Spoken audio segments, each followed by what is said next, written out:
Canada ਦੇ ਵਿੱਚ insurance ਬੜਾ ਮਹੱਤਵਪੂਰਨ ਹੁੰਦਾ ਹੈ। ਬਹੁਤ ਸਾਰੇ ਲੋਕ ਵਿਜ਼ਟਰ ਵੀਜ਼ੇ ਤੇ ਕੈਨੇਡਾ ਪੁੱਜਦੇ ਨੇ, ਪਰ ਵਿਜ਼ਟਰ ਵੀਜ਼ੇ ਤੇ ਆਏ ਕੈਨੇਡਾ 'ਚ ਵਿਅਕਤੀ ਦੀ ਜੇਕਰ ਹੈਲਥ ਖਰਾਬ ਹੋ ਜਾਂਦੀ ਹੈ ਤਾਂ ਉਸ ਦਾ ਭੁਗਤਾਨ ਤੁਹਾਨੂੰ ਆਪਣੀ ਜੇਬ 'ਚੋਂ ਕਰਨਾ ਪੈਂਦਾ ਤੇ ਇਸ ਦੇ ਲਈ ਇੰਸ਼ੋਰੈਂਸ ਤੁਹਾਡੀ ਬਚਤ ਕਰ ਸਕਦਾ ਹੈ। ਪਰ ਇੰਸ਼ੋਰੈਂਸ ਲੈਣ ਦੇ ਸਮੇਂ ਕਿਹੜੀਆਂ ਗੱਲਾਂ ਦਾ ਧਿਆਨ ਰੱਖਣਾ ਚਾਹੀਦਾ, ਇਸ ਸੰਬੰਧੀ AMC ਇੰਸ਼ੋਰੈਂਸ ਦੀ ਟੀਮ ਨਾਲ ਚੈਨਲ ਪੰਜਾਬੀ ਵੱਲੋਂ ਖਾਸ ਗੱਲਬਾਤ ਕੀਤੀ ਗਈ ਹੈ। ਜਦੋਂ ਅਸੀਂ ਵਿਜ਼ਟਰ ਵੀਜ਼ੇ ਦੀ ਗੱਲਬਾਤ ਕਰਦੇ ਹਾਂ ਤਾਂ ਵਿਜ਼ਟਰ ਵੀਜ਼ੇ ਤੇ ਬਹੁਤ ਸਾਰੇ ਲੋਕ ਆਉਂਦੇ ਨੇ, ਤਾਂ ਇੰਸ਼ੋਰੈਂਸ ਜਿਹੜਾ ਹੈ ਉਹ ਕਿਉਂ ਜ਼ਰੂਰੀ ਹੈ ਤੇ ਇੰਸ਼ੋਰੈਂਸ ਲੈਣਾ ਜੇ ਤੁਸੀਂ ਵਿਜ਼ਟਰ ਵੀਜ਼ੇ ਵਾਲੇ ਵਾਸਤੇ ਤਾਂ ਕਿਹੜੀਆਂ ਗੱਲਾਂ ਦਾ ਧਿਆਨ ਜਿਹੜਾ ਉਹ ਰੱਖਣਾ ਚਾਹੀਦਾ। ਸੋ ਜਦੋਂ ਤੁਸੀਂ ਵਿਜ਼ਟਰ ਕੈਨੇਡਾ ਦੇ ਵਿੱਚ ਵਿਜ਼ਟਰ ਵੀਜ਼ੇ ਤੇ ਆਉਂਦੇ ਆ ਜਾਂ ਤੁਸੀਂ ਈਵਨ ਪਰਮਾਨੈਂਟ ਰੈਜ਼ੀਡੈਂਟ ਦੇ ਤੌਰ ਤੇ ਵੀ ਆਉਂਦੇ ਆ ਤਾਂ ਵੀ ਤੁਹਾਡੀ ਜਿਹੜੀ ਕਵਰੇਜ ਆ ਰਾਈਟ ਵੇ ਨਹੀਂ ਸਟਾਰਟ ਹੁੰਦੀ। ਸਪੈਸ਼ਲੀ ਜੇ ਸੁਪਰ ਵੀਜ਼ੇ ਤੇ ਜਾਂ ਵਿਜ਼ਟਰ ਵੀਜ਼ੇ ਤੇ ਤੁਸੀਂ ਕੈਨੇਡਾ ਦੇ ਵਿੱਚ ਐਂਟਰ ਹੋ ਰਹੇ ਆ, ਈਵਨ ਸਟੱਡੀ ਪਰਮਿਟ ਤੇ ਜਾਂ ਤੁਸੀਂ ਵਰਕ ਪਰਮਿਟ ਤੇ, ਸੋ ਉਹ ਕਵਰੇਜ ਰਾਈਟ ਵੇ ਕਿੱਕ ਨਹੀਂ ਹੁੰਦੀ। ਜਿਹੜੀ ਗਵਰਨਮੈਂਟ ਦੀ ਇੰਸ਼ੋਰੈਂਸ MSP ਦੀ ਕਵਰੇਜ ਉਹਦੇ ਵਿੱਚ ਵੇਟਿੰਗ ਪੀਰੀਅਡ ਹੁੰਦਾ ਆ। ਸੋ ਵਿਜ਼ਟਰ ਟੂ ਕੈਨੇਡਾ ਦੇ ਵਿੱਚ ਕੋਈ ਗਵਰਨਮੈਂਟ ਦੀ ਇੰਸ਼ੋਰੈਂਸ ਕਦੀ ਵੀ ਇਨਵੋਲਵ ਨਹੀਂ ਹੁੰਦੀ। ਸੋ ਕਈ ਵਾਰੀ ਮੈਂ ਯੂਜ਼ਲੀ ਦੇਖਦੀ ਹਾਂ ਜਦੋਂ ਕਲਾਇੰਟ ਯੰਗ ਏਜ ਦੇ ਹੁੰਦੇ ਆ, ਉਹ ਆਪਾਂ ਕਹਿੰਦੇ ਚਲੋ ਕੋਈ ਨਹੀਂ, ਮੈਨੂੰ ਤਾਂ ਕੁਛ ਨਹੀਂ ਹੋਣ ਲੱਗਾ, ਰਾਈਟ, ਮੈਨੂੰ ਲੋੜ ਨਹੀਂ ਹੈਗੀ visitor to Canada the insurance ਲੈਣ ਦੀ। ਸੋ ਬਟ ਹੈਲਥ ਦਾ ਕੋਈ ਪਤਾ ਨਹੀਂ, ਇੱਥੇ ਕਲਾਈਮੇਟ ਡਿਫਰੈਂਟ ਹੈਗਾ ਆ, ਆਪਾਂ ਜਿੱਥੋਂ ਪ੍ਰੀਵੀਅਸ ਕੰਟਰੀ ਤੋਂ ਨੇ ਉੱਥੇ ਦਾ ਕਲਾਈਮੇਟ ਡਿਫਰੈਂਟ ਹੈਗਾ ਆ, ਸਲਿੱਪ ਐਂਡ ਫਾਲ ਹੋ ਗਿਆ, ਐਕਸੀਡੈਂਟ ਹੋ ਗਿਆ, ਸੋ ਤੁਹਾਡੇ ਕੋਲ ਕਵਰੇਜ ਹੋਣੀ ਬਹੁਤ ਲਾਜ਼ਮੀ ਐਂਡ ਮਸਟ ਹੈਗੀ ਆ। ਸੋ ਉਹ ਚੀਜ਼ ਨੂੰ ਆਪਾਂ ਨੂੰ, ਕਿਉਂਕਿ ਇੱਥੇ ਕੀ ਹੁੰਦਾ ਜਦੋਂ ਆਪਾਂ ਹੌਸਪੀਟਲ ਜਾਂਦੇ ਹਾਂ ਜਾਂ ਡਾਕਟਰ ਨੂੰ ਦੇਖ, ਜਿਹੜੇ ਬਿੱਲ ਹੁੰਦੇ ਆ ਬਹੁਤ ਕੋਸਟਲੀ ਹੁੰਦੇ ਆ, ਸੋ ਉਹ ਆਪਾਂ ਅਫੋਰਡ ਨਹੀਂ ਕਰ ਸਕਦੇ। ਉਹਨਾਂ ਨੂੰ ਆਪਾਂ ਨੂੰ ਸਾਰਾ ਕੁਛ ਦਾ ਧਿਆਨ ਰੱਖ ਕੇ ਆਪਾਂ ਨੂੰ ਜਿਹੜੀ ਹੈਲਥ ਇੰਸ਼ੋਰੈਂਸ ਆ immediately as soon you enter into Canada ਉਹ ਲੈਣੀ ਜ਼ਰੂਰੀ ਹੈਗੀ ਆ। ਜਦੋਂ ਇਹਦੀ ਕਲੇਮ ਦੀ ਗੱਲਬਾਤ ਆਉਂਦੀ ਹੈ ਤਾਂ ਕਿੰਨਾ ਕੁ ਟਾਈਮ ਲੱਗਦਾ ਵੀ ਤੁਸੀਂ ਇੰਸ਼ੋਰੈਂਸ ਲੈ ਲਈ, ਇਹ ਉਸੇ ਸਮੇਂ ਕਲੇਮ ਮਿਲ ਜਾਂਦਾ ਜਾਂ ਕੁਝ ਦਿਨ ਬਾਅਦ ਜਿਹੜਾ ਤੁਸੀਂ ਕਲੇਮ ਲੈ ਸਕਦੇ ਹੋ? ਸੋ ਜਿਹੜਾ ਕਲੇਮ ਹੁੰਦਾ ਆ ਇਹ ਤੁਹਾਨੂੰ ਛੋਟੀ ਜਿਹੜੀ ਅਮਾਊਂਟ ਹੈਗੀ ਆ, ਲੈਸ ਸਪੋਜ਼ ਤੁਸੀਂ ਹੌਸਪੀਟਲ ਗਏ ਹੈਗੇ ਆ ਅਤੇ ਉਹਨਾਂ ਨੇ ਜਿਹੜੀ ਇਨੀਸ਼ੀਅਲ ਚਾਰਜਸ ਹੈਗੇ $1000 $2000 ਤੱਕ ਦੀ ਤੁਹਾਡੀ ਜ਼ਿੰਮੇਵਾਰੀ ਹੈਗੀ ਉਦੋਂ ਹੀ ਪੇ ਕਰਨੀ, ਪਰ ਉਹ ਤੁਹਾਨੂੰ ਰੀਇੰਬਰਸ ਹੋ ਜਾਂਦੀ ਹੈ ਬਾਅਦ ਵਿੱਚ। ਪਰ ਜੇ ਤੁਸੀਂ ਉੱਥੇ ਹੌਸਪੀਟਲ ਐਡਮਿਟ ਹੋਏ ਆ, ਲੈਸੇ ਤੁਸੀਂ 4 ਦਿਨ ਹੌਸਪੀਟਲ 5 ਦਿਨ ਹੌਸਪੀਟਲ ਤੁਹਾਡਾ ਬਿੱਲ ਬਣ ਗਿਆ, ਉਹ ਫਿਰ ਸਿੱਧਾ ਇੰਸ਼ੋਰੈਂਸ ਕੰਪਨੀ ਹੌਸਪੀਟਲ ਨੂੰ ਪੇ ਕਰਨ ਲੱਗ ਜਾਂਦੀ ਹੈ, ਤੁਹਾਨੂੰ ਪੇ ਕਰਨਾ ਨਹੀਂ ਪੈਂਦਾ।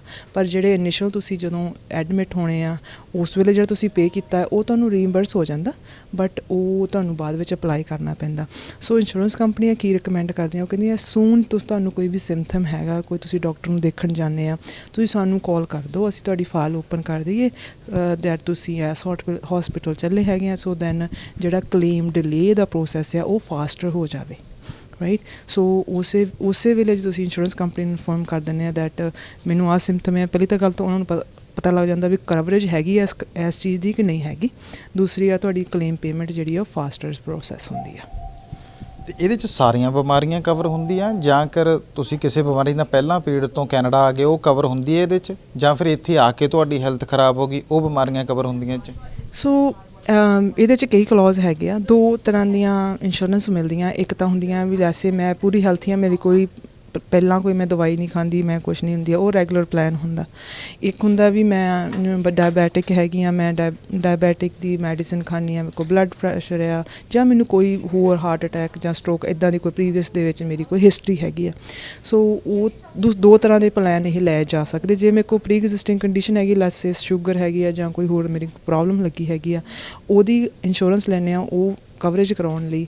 ਉਹ ਇਟਸੈਲਫ ਸ਼ੂਗਰ ਤਾਂ ਫਿਰ ਵੀ ਨਹੀਂ ਕਵਰ ਹੋਣੀ, ਪਰ ਰਿਜ਼ਲਟੈਂਟ ਡੈਮੇਜ ਜਿਹੜਾ ਵੀ ਹੈਗਾ ਉਹ ਸਟਿਲ ਕਵਰ ਹੋਊਗਾ, ਅਤੇ ਉਹਦੇ ਲਈ ਥੋੜ੍ਹੀ ਜਿਹੀ ਪ੍ਰੀਮੀਅਮ ਜਿਹੜਾ ਹੁੰਦਾ ਆ ਰੈਗੂਲਰ ਪਲਾਨ ਨਾਲੋਂ ਡਿਫਰੈਂਟ ਹੁੰਦਾ ਆ। ਬਟ ਤੁਸੀਂ ਦੋ ਆਪਸ਼ਨਸ ਦੇ ਵਿੱਚੋਂ ਚੂਜ਼ ਕਰ ਸਕਦੇ ਆ ਕਿ ਕਿਹੜਾ ਤੁਹਾਨੂੰ ਬੈਸਟ ਫਿੱਟ ਹੁੰਦਾ ਤੁਹਾਡੇ ਆਪਣੀ ਕੰਡੀਸ਼ਨ ਦੇ ਹਿਸਾਬ ਦੇ ਨਾਲ। ਅਤੇ ਲਿਮਿਟਸ ਵੀ ਬਹੁਤ ਜ਼ਰੂਰੀ ਹੁੰਦੀਆਂ ਹੈ, ਕਿਉਂਕਿ ਆਪਾਂ ਕਈ ਵਾਰੀ ਸੋਚਦੇ ਹਾਂ ਵੀ ਲਿਮਿਟ ਓਕੇ ਚਲੋ ਠੀਕ ਹੈ, ਜਦੋਂ ਆਪਾਂ ਇੰਸ਼ੋਰੈਂਸ ਲੈਣ ਆਉਂਦੇ ਹਾਂ ਆਪਾਂ ਸੋਚਦੇ ਹਾਂ ਸਸਤੀ ਮਿਲ ਜਾਵੇ, ਆਪਾਂ ਖਾਨਾ ਪੂਰਤੀ ਕਰ ਦਈਏ, ਰਾਈਟ। ਪਰ ਇੰਸ਼ੋਰੈਂਸ ਜਦੋਂ ਹੁਣ ਵਿਜ਼ਟਰ ਟੂ ਕੈਨੇਡਾ ਜਾਂ ਸੁਪਰ ਵੀਜ਼ਾ ਹੈਗਾ ਆ, ਗਵਰਨਮੈਂਟ ਨੇ ਕੀਤਾ ਵੀ ਲੱਖ ਤੋਂ ਥੱਲੇ ਨਹੀਂ ਲੈ ਸਕਦੇ, ਤੁਸੀਂ ਲੱਖ ਦੀ ਲਵੋ। ਮੈਂ ਤਾਂ ਕਹਿੰਦੀ ਹਾਂ 2.5 ਲੱਖ ਦੀ, 1.5 ਲੱਖ ਦੀ, ਜਿੰਨੇ ਦੀ ਵੀ ਤੁਹਾਨੂੰ ਮੈਕਸਿਮਮ ਤੁਸੀਂ ਲੈ ਸਕਦੇ ਹੋ ਉਹ ਲਵੋ। ਤਾਂ ਕਿਉਂਕਿ ਜਦੋਂ ਹੌਸਪੀਟਲ 'ਚ ਆਪਾਂ ਜਾਂਦੇ ਹਾਂ ਉਸ ਵੇਲੇ ਐਕਸਪੈਂਸ ਬਹੁਤ ਜਲਦੀ ਐਡਸ ਅਪ ਹੋ ਜਾਂਦੇ ਆ।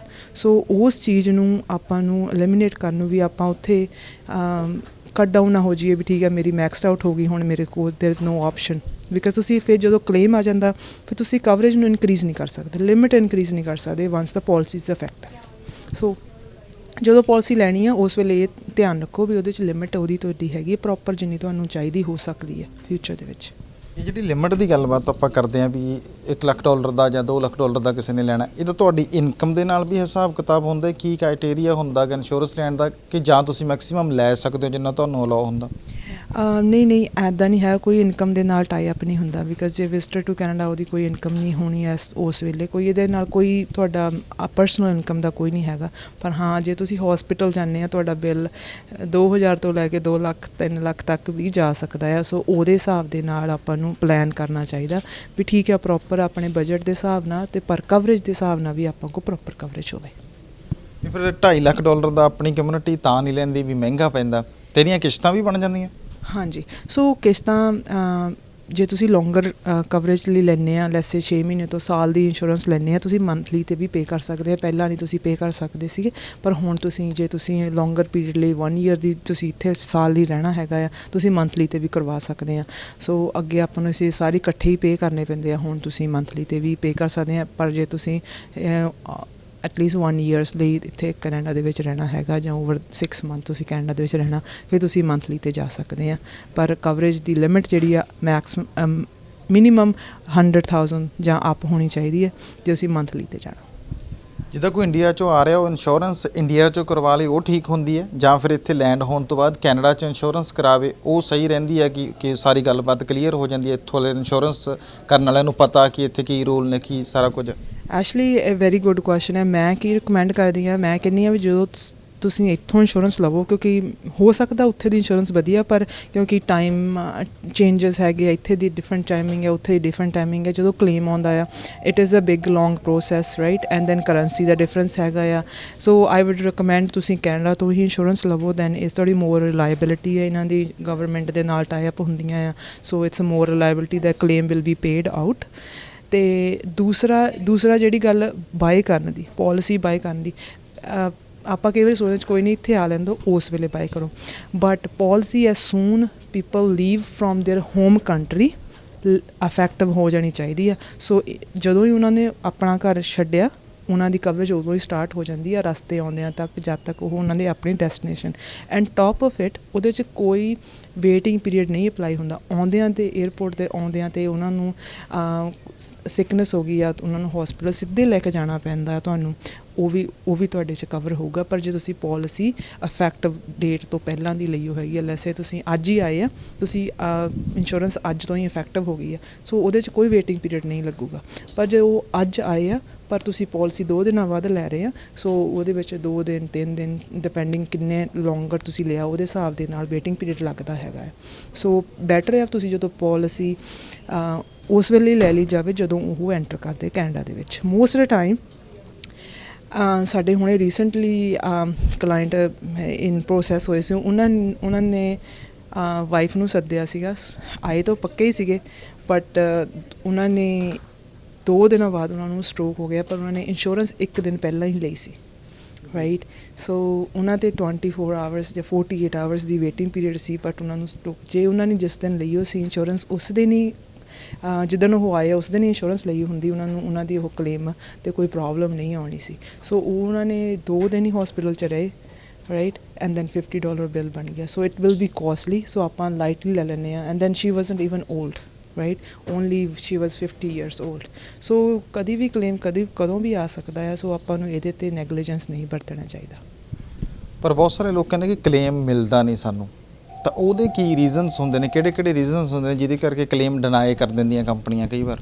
ਸੋ ਬਿਗ ਜਿਹੜਾ ਕਲੇਮ ਡਿਨਾਇਲ ਦਾ ਇਹ ਹੈਗਾ ਵੀ ਪ੍ਰੋਪਰ ਇਨਫੋਰਮੇਸ਼ਨ ਦੱਸੀ ਨਹੀਂ ਗਈ ਜਦੋਂ ਤੁਸੀਂ ਇੰਸ਼ੋਰੈਂਸ ਬਾਏ ਕੀਤੀ ਹੈ, ਤੁਸੀਂ ਐਲੀਜੀਬਲ ਨਹੀਂ ਸੀਗੇ ਬਿਕਾਜ਼ ਤੁਹਾਡੀ ਕੋਈ ਹੈਲਥ ਇਸ਼ੂ ਹੋ ਸਕਦਾ ਆ ਜਾਂ ਤੁਸੀਂ ਕੋਈ ਝੂਠ ਬੋਲਿਆ ਜਾਂ ਤੁਸੀਂ ਪ੍ਰੋਪਰਲੀ ਇਨਫੋਰਮੇਸ਼ਨ ਨਹੀਂ ਦਿੱਤੀ ਵੀ ਦੈਟ ਮੈਨੂੰ ਆਹ ਪ੍ਰੋਬਲਮ ਸੀਗੀ ਜਾਂ ਉਹਦੇ ਕਰਕੇ, ਜਾਂ ਇਨ ਕੇਸ ਮੈਂ ਤੁਹਾਨੂੰ ਹੁਣੇ ਦੱਸਿਆ ਵੀ ਤੁਸੀਂ ਪ੍ਰੋਪਰ ਟਾਈਮ 'ਤੇ ਕਵਰੇਜ ਨਹੀਂ ਲਈ ਹੈਗੀ, ਲੇਟ ਕਵਰੇਜ ਲਈ ਆ, ਜੋ ਤੁਸੀਂ ਆਲਰੇਡੀ ਸਿੱਕ ਸੀਗੇ ਤੁਸੀਂ ਉਸ ਵੇਲੇ ਕਵਰੇਜ ਲਈ ਆ ਸੋ ਉਸ ਟਾਈਮ ਦੇ ਵਿੱਚ ਤੁਹਾਨੂੰ ਕਵਰੇਜ ਨਹੀਂ ਮਿਲੂਗੀ। ਹਾਂ ਪਰ ਜੇ ਕੋਈ pre existing condition coverage like ਪਹਿਲਾਂ ਤੁਸੀਂ ਤੁਹਾਡੀ ਜ਼ਿਆਦਾ ਪ੍ਰੋਬਲਮ ਹੈਗੀ ਸੀ ਪਰ ਤੁਸੀਂ ਕਿਹਾ ਮੈਨੂੰ ਕੋਈ ਪ੍ਰੋਬਲਮ ਨਹੀਂ ਹੈਗੀ, ਉਸ ਕੇਸ ਦੇ ਵਿੱਚ ਕਲੇਮ ਡਿਕਲਾਈਨ ਹੁੰਦੇ ਆ।